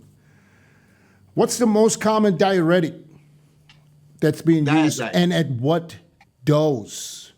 So I know it always depends on what situation the athlete is in, and how dry he is. And there's guys that get away with nothing, and then some guys they need to take a lot. So, but what is the most common diuretic, and what's the most common dose? Okay. Can I Absolutely. Go ahead, Milos. Because I have every diuretic ever made right here. What? So as Jean-Pierre was saying, in Russia, he used the injectable Lasix, and oh my God, the fucking looks like a freak, right? Back in the 90s, we were, but I was using injectable Lasix anytime. You need quick results. And you can. When you say injectable Lasix, this is just for the people out there listening. Are you saying that intramuscular or IV? No, intramuscular. Okay. I just don't want people to think they're going to have to shoot it like. No, I said the story once publicly. I don't know if you heard it. I was training Melvin Anthony and Craig Titus for a show that Chris won in San Francisco. Oh yeah. And Chris, you were winner for sure. But Craig and Melvin, they were very competitive. So Craig, he had all the protocol, Dactone, right? And then you bring a little bit of diazepam, but if need be, if it's panic mode, right? And you need that last thing, then you do the Lasix. But if you take Lasix tablets, it takes hours to see actual results, right? When you do the injectable, intramuscular, within 20 minutes, you can see, within 30, it's there, so you know where you're at. But when you don't have enough time, and Craig was calling me backstage, hey man, you have 15 minutes to the stage. Can I shoot it? I said, listen, it's not gonna happen unless you shoot IV. And he's, I'm shooting IV. I said, Ray, if you do the IV, you have to be on the toilet seat already, because it's going to work, quite often. So there is that 10 minutes before the show, you can still pull it off that way. Unfortunately, I said it publicly, now I'm going to be scrutinized. Oh my God, Milos, you're giving the wrong advice. But loop diuretics are very aggressive and work when somebody is a waterlogged. Like JP said in Russia, he was so watery, and boom, he took injected. What did you do? Probably 20 milligrams only, right? Yeah, 20 milligrams, because the usual tablets are 40 milligrams. And then they take one, and then take two, and take more. But injectable Lasix is not really dangerous if you hydrate properly and you have all the minerals. It's going to deplete all the minerals for sure. But you're good with the 120 milligram, injectable Lasix. You diet down, train hard, and supplement smart for months. When the time comes to step on stage, don't leave your tan to chance. Go with the pros. Pro Tan. #1 worldwide since 1987 and the official sponsor of the Olympia for the last 15 years. Don't step on stage without it. Pro Tan. Closer to the stage. But to answer the question, what is the most common? Yeah. Diazide for sure nowadays, because it's not so aggressive. It's combination of two hydrochlorothiazide, the Chamteran, and a lot of people take half. Half of what? Half of what? Like 12 milligrams? Okay. So it's 37.5 to 25. Right. Or there is the version, there is 50 hydrochlorothiazide, Chamteran 25. Right. 50, 25, 37, 25. You know how they have the white capsules with the black lines? So the approach for the diuretics nowadays would be you take a little bit, 1/3, 1/2, night before, morning of. And if you're more watery, maybe, a little bit more, like Thursday night, Friday morning, Friday night, stuff like that. Everything depends on the conditioning. What JP was saying that he was doing back in the day, he depletes the sodium completely because that was the old-fashioned way. Cut the salt, right? Which he realized it was probably not a good idea. So nowadays, I don't think that people really drop the sodium at all. They keep the sodium, quite well, and then they let the diuretic slip off a little bit. So that Also back in the days, especially in Europe, you'll literally stop drinking almost 3 days before the show. I remember that too when I started. Yeah. That's what I was told, and I didn't drink for 3 days. Yeah, I did it in 1988, almost died. Yeah, But, yeah. So nowadays people don't even stop drinking anymore. Yeah, at least until the night before the show. But another super common diuretic, as you guys know, is aldactone, right? That was, again, from the 80s and 90s. But it's really not diuretic there. It's potassium-sparing diuretic, but it's more like aldosterone blocker to, the accumulates potassium. And then you do it 3 days at least, maybe back in 90s. I remember there was like 7 to 10 days, slowly, increasing. I don't know exactly how Chris did or Jean-Pierre. I know that Dorian back in the day did the Wednesday, Thursday, Friday, 150 milligrams each. And he wouldn't even need any other diuretic. And Dorian was bone dry. I mean, his conditioning was 95. Olympia, I think, is the best, driest guy I've ever seen. And I've seen Andreas Munzer before. And Andreas was crazy ripped. But Dorian, 95, it was just mind-boggling with nothing but aldactone. So I think diazide is most common right now. The countries that don't have a diazide, they have more diuretic. It's also a combination of 2-hydrochlorothiazide and amylorate. It's similar. And I know that a lot of ladies are using diuretic. But diazide, I would say it's most common. Is people using Bumax anymore? I mean, this is, Bumax or Lasix. That's when you, right? or Demodex is when you are really watery. When you're freaking out. When you're freaking out. To drop a lot. Bro, I remember in Australia, and Johnny Jackson, he took a whole Bumax or something, and I was just doing my little normal routine in Australia. I go down and I had some pancakes that morning, and I was just walking back to my room, and I seen this guy. I seen him standing in the doorway with both hands on the side and his feet wide like this, and he was sweating like profusely, just like sweating. And he was like, "Chris," he's like, "I'm cramped up." He's like, I can't move." I was like, "Dude, let's get some salt or get some salt water, this and that." And it's like, I said, "Why did you call somebody?" I said, "I didn't want to wake anybody up." I'm like, "Fuck, wake anybody up?" I was like, "Dude, what the?" I was tripping. I'm like, this guy, he slowly, came back to normal. And I remember you at the Olympia when Paul had his little situation. No, that was at the Arnold. That was at the Arnold. Yeah, the Arnold. Yeah. Arnold. When they had to carry him off stage. Yeah, he did the injectable Lasix because John Romano gave him. Oh, really? I mean, shit was popping out here. Different abs was popping out like different. Was that the best he ever looked? He was winning. Yeah. Yeah, he was.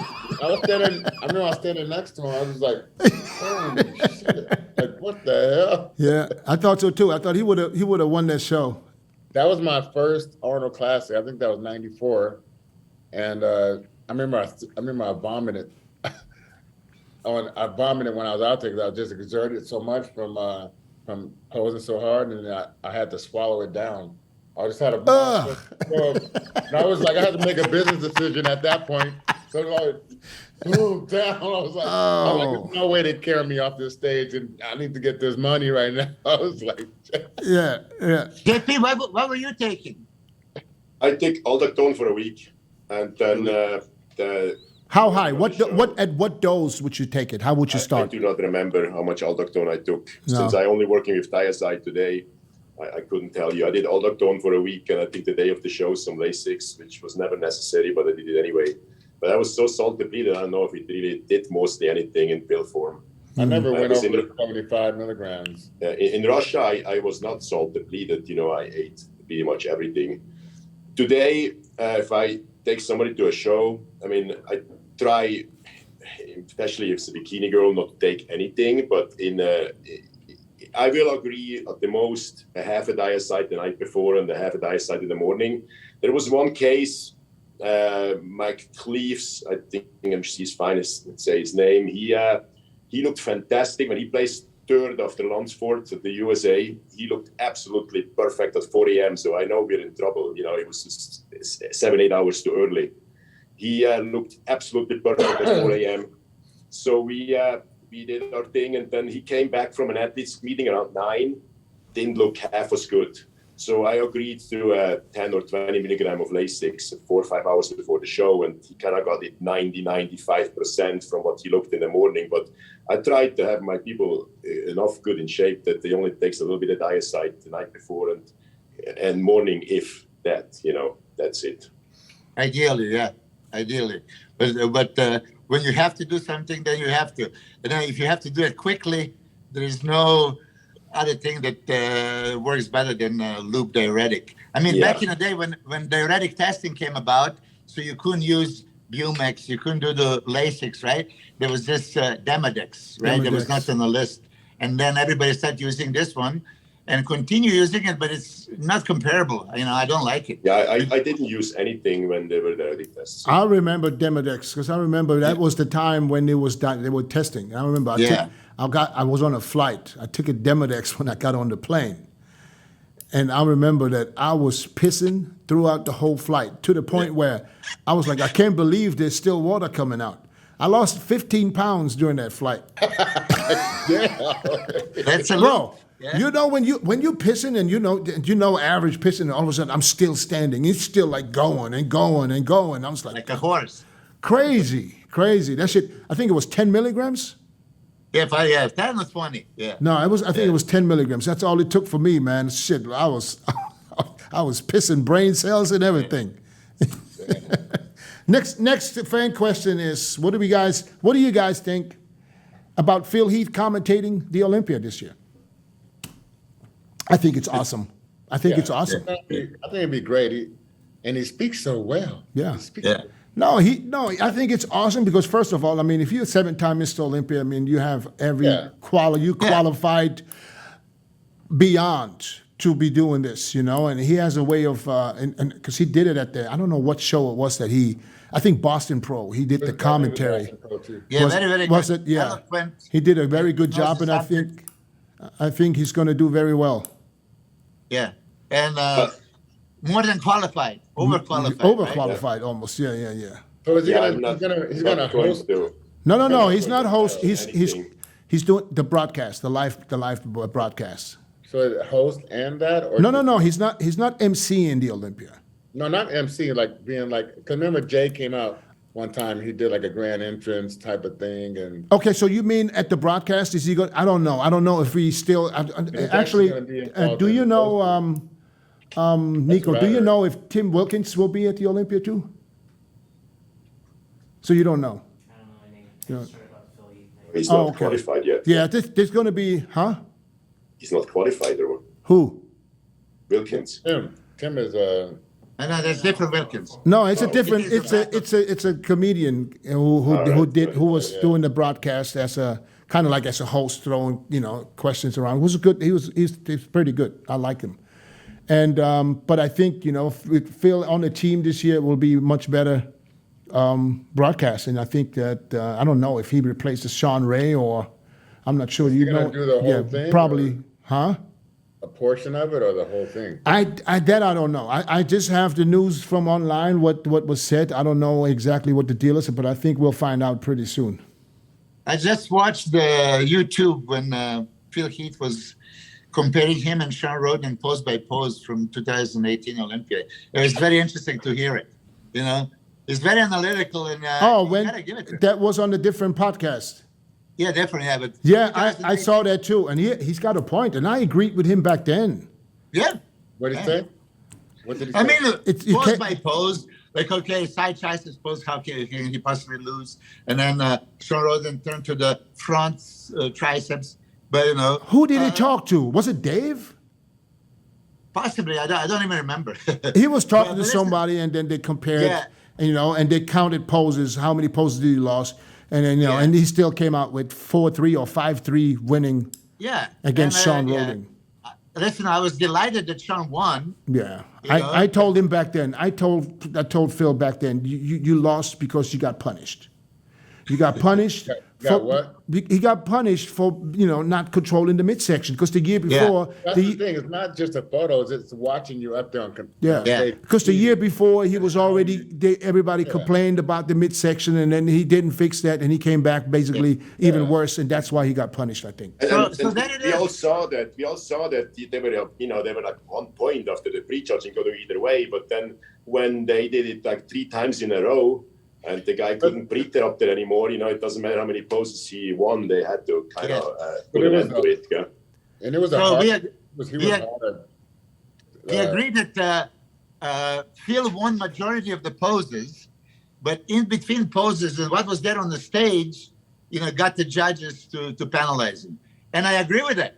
So even if you look, it's not pose by pose, it's a whole stage presence from beginning to the end. And he could not control the stomach. That's why he lost. But analyzing pose by pose, I can see his point. Yeah, absolutely. Yeah, it happened. It happened in remember Vietnam. We won every battle, but we lost the war. It's the same thing. It's just it was the right decision. Sean was in good condition that day, so it wasn't like Sean didn't have the best body parts out of all the Mr. Olympias previous to him, but it wasn't actually about his body parts like that. Yeah. Well, I saw that video, and I agree with him back then because I had that conversation with Phil years ago, where I said, I told him, I said, you got penalized for not controlling your midsection, You went to we just had 1 year Powerhouse anniversary in Vegas. How did that go? Who? You, Milos. Are you serious? You know that I'm kicked out of the Powerhouse? He wasn't there, dog. Are you serious? Yeah, I wasn't.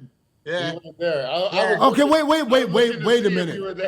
Wait a minute. You didn't go? Everybody else was there. No, I'm not allowed to go to the Powerhouse. Why? He's being Did punished. you block too many machines? In Or what was exile. what's going on? What happened? Can you talk No, about no, it? Can you? Tell the truth. This is a truthful podcast here. Yeah. So you tell me. I mean, might as well. Hida is one of my best friends, as you guys know, right? That's why I said, Okay. So Hida, when he opened the gym, he said, Milos, okay, he talked to Iris to say, Iris, listen, I don't care for money. Milos is my brother.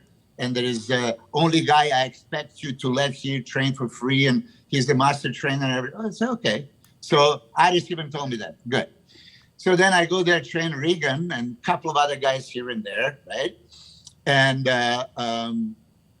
well, basically, when I was kicked out, I was told by Iris that some people complain because maybe I'm doing a giant sets and using too many pieces of equipment, right? Which was never the case. And by the way, if this is the case, Hida Yamagishi trained my giant sets everywhere in the world, from China, Japan, Australia, here, that was not the problem. But here, I'll tell you what is the problem. Because Iris has the ego, right? And she's just controlling person and, like constantly in your face. You can do this, you can do. People are sitting on a bench, and not people. It's Joe and Rocky, like ex-training partners of Hida. And she goes, you can't sit here. And they think she's joking. I said, no, you're intimidating people. So you have to get up and leave. There is 5 benches, you can sit anywhere, right? But so this is her personality. But I tell you, and Jay Kazler might have to forgive me, but I'll say in one of the meetings in Dennis Wolf's place, we talk about it and say, why are you not coming to Powerhouse? He says he doesn't feel comfortable because Iris is so controlling. And I even told him, like, listen, it's still here. Please come occasionally. It's good for you to be there sometimes. But then I tell Hida, I say, hey, listen, Hida, people don't feel comfortable coming because she is so overwhelmingly controlling. I told this Hida for Thanksgiving, he was here for dinner. Now, imagine this. I'm in the Powerhouse. Dave Mad Max came to me and my wife, right? And said, Jay is coming. He made me call and see if Iris is here. So because Iris is not there, okay, he's coming. So he came and I trained there a little bit with Jay Cutler. We talked. There was the video on YouTube. So the Japanese guy that works for Hida came to my wife and asked, like, why did Jay call? So she says, maybe he doesn't feel comfortable. Which they said, maybe. That's what it is. Now, he told to somebody said to Iris told Hida, she's not welcome to come to my gym ever because she talks shit. She is Hida's best friend for 20-something years. This is how I met them together. As you know, you actually thought before that my wife was Hida's wife, right? I mean, they were like this. So imagine he is being told that she cannot come, and so he calls her and talks to her, and I pick up the phone and say, Hida, what do you mean? Oh no, she needs to come and apologize. I say, apologize for what? And I told him, I would never apologize. She doesn't have anything to apologize. But her being a bigger person, okay, next day, let's go and apologize. So we come, we have a meeting. So she goes like, yeah, I apologize. And Aris says, I don't accept your apology. I said, what? So okay. Not good enough. Now, as this is going to say Hida, you see, how who is such a small person to do that, right? But then next thing you know, Hida goes, and Milos, we had people here complain about you, using machines. I said, Hida, I train you giant sets all over the world. That's not the case. As a matter of fact, at that time, if you remember, Regan had COVID and he could not train with giant sets. He couldn't breathe. So we didn't even train like this at all. Aris just made that up, and she went to Hida and basically told him, I want you to support me on that one. So basically, they kicked me out of the gym. So I'm going to officially say, because I was the troublemaker. I train people all over the world. Always a troublemaker. What? So who told you that you can't come back? Who told you can't come back? Both of them that day. Both of them. So now. Wow, that's hardcore. I mean, I would bet my life at any point if somebody would tell me before, hey, Hida's going to kick you out of the gym. This is impossible, right? Yeah, I would have probably thought the same. So who makes? So is Iris the one that makes the decisions? Obviously. Yeah. Okay, you tell me. You tell me. Do you think that Hida would ever kick me out, and for what reason? Yeah. For possibly doing a giant set. So you never had a conversation with Hida after that? No, never called me back. I mean, listen, it is what it is. But I wanted to. It's good to have opportunity to say this publicly, right? Because that's what it is. I mean. I had no clue. I was just 100% sure that you was there too. He was there. Yeah. And you see how I jump on opportunity. Wow, that's crazy. That's one of those things, of course. You know what I mean? Yeah. It bothers me. If you are kicked out of any establishment, doesn't matter what, doesn't matter where, you would want to have the reason. Okay, what did I do to be, kicked out? So yeah. So the reason, if you have Hida on the podcast, ask him I already had them on the podcast. It's a while ago though, so that had to be before. Bad you didn't know. But the reason for you not to be allowed back at Powerhouse was because you used too much equipment. Supposedly, yeah. Okay. That's official. People would complain, and let me tell you. There was the times back in the day in the Fit Nation gym and stuff like that when I would train Hida for Arnold Classic, and we took a few pieces of equipment, and then I tell guys, hey, please, can you just, and a couple of guys had a problem, and I discussed this with the owners, but here. So there was no conversation before, like, listen, Never. we can't block all this equipment, we can't do it here. No, but 1,000,000% for sure, because I didn't even train anybody in a giant sets matter for a long time, so there was no case. But Iris trying to kick me out for whatever reason, right? Because she can stand 10 times Miss Olympia, 10 times Miss Olympia. You can't even talk to her without her saying 10 times that she won 10 times. So like, what, I need to now bow in front of you? Yeah, you won 10 times Miss Olympia, so what? Say your name, not your title. Look at Chris. Look at Chris. So she was basically always like this, when a small person get the power, they show their character. So now she's the owner, and she can kick me out, right? And that's what happened. But for Heath to go along with it, I'm shocked. Yeah. Well, Still shocked. JP, did you ever get kicked out of a gym? You got me off guard. Yeah, many gyms in Switzerland. Really? For what? Using too much weight? Yeah, stuff like that. Bending the bars and stuff like that. Breaking machines and never for being too loud, because I was not really that loud. But I remember one episode that was great. I was at the height of my career. I did squats as I always did Monday morning, 8-9 plates on the side. And, you start to grunt a little bit. And a few ladies complained, they were doing cardio. There were like 5 people in the gym. They went to the owner, and the owner kicked them all 3 out. Kicked the girls out. I kicked the women out. Yeah, so that was I felt very supported, because in Swiss gyms in that time, they were kind of getting rid of dumbbells often. They didn't want people like me in the gym. So right. I used to go to gyms when I moved to a new area, and they said, "Well, I'm sorry, you can't train here." I said, "Why? I'm not even loud." Yeah.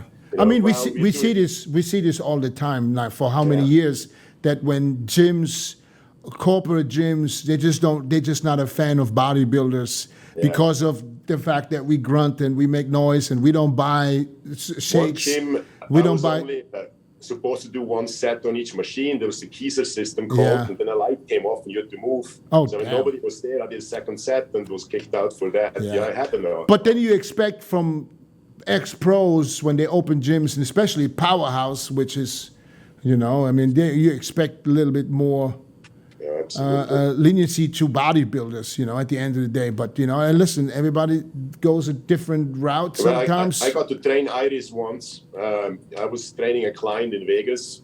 Actually, it's the makeup artist for J-Lo. And in the middle of the session, because they were friends, she asked if she can join in. So she has a very strong personality, let's just put it that way. Yeah, but I know Iris for a long time now. We turned pro together back in '98. And I had so many conversations with her. She never came across like this to me. I mean, I would never in a million years think that she would be that bossy a personality. I'm shocked you didn't notice. I mean, no, I never. You can sense this in 13 microseconds. Oh, really? I'm serious. No, not me then. She was always... Wait. JP, what did you just say that in that one instance right away you see the personality? She is a strong personality. Let's keep it at that, Yeah, let's keep it at that. Everybody says that. So when I told Heath back in the day, like, listen, nobody feels comfortable and say, who? So I give him a list. Anybody I talk to. So you just should know that this is the way it is. And when I told him this, I said, listen, tomorrow when I come with Betty for her to apologize, I'm going to say this right in front of Iris, because I have no problem confronting her. And then Heath goes, ooh, that's not going to be a good, because he already knew. So for sure, he told her, oh, this is what Milos is going to say. And I can see it already. She said, Yamagishi, you're going to support me on this one. I mean, come on. So here's my question. Why would anybody call the gym to find out if owner is there or not there? And then, as there was clear that it's not there, then they would come. What would be a possible reason? Well, even if there will be a reason, just to know, I'll only go if that person is not there. I mean, even if I call now and somebody said she's not here or he's not here, and I go there now to train, there's a good possibility that they're going to walk in at the same time, or even somewhat after. So that was like late at night. So he was waiting for her to leave, Oh. basically. But That's you know. crazy. Though. I literally, It's always I've cool. never realized this, to be honest. I always liked her, and that's still to this day, I always liked her. I never realized that she's, I mean, listen, and I'm not saying this is not true. All I'm saying is I never really realized it. Did I you say did you openly, realize I have that, no Chris? shame. I never realized that.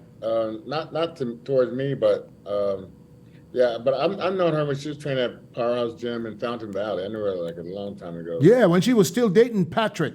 Yeah. That's when I met her back then. Yeah. Okay, can I? I never been in her establishment though, but that's. Well, yeah, I Okay, mean, yeah. Can I add to it now that you said Patrick? Yeah. Because I owned the Coliseum Gym back in the day, as you remember. Everybody was welcome, not just pros, but any professional athlete from any sport. Ping pong doesn't matter. Right. It's free in my gym, right? And their significant other. That's also there was the rule. But then Patrick was kind of kleptomaniac, and he was. Wasn't he the one that's stealing the towels? I mean, supplements, drinks, and stuff like that. And I was told by my staff, but so here it is. One time I'm looking at my cameras, and Iris and Patrick, they're coming in, right? And I see it, and she's keeping the guard, and he's stuffing his bag, right?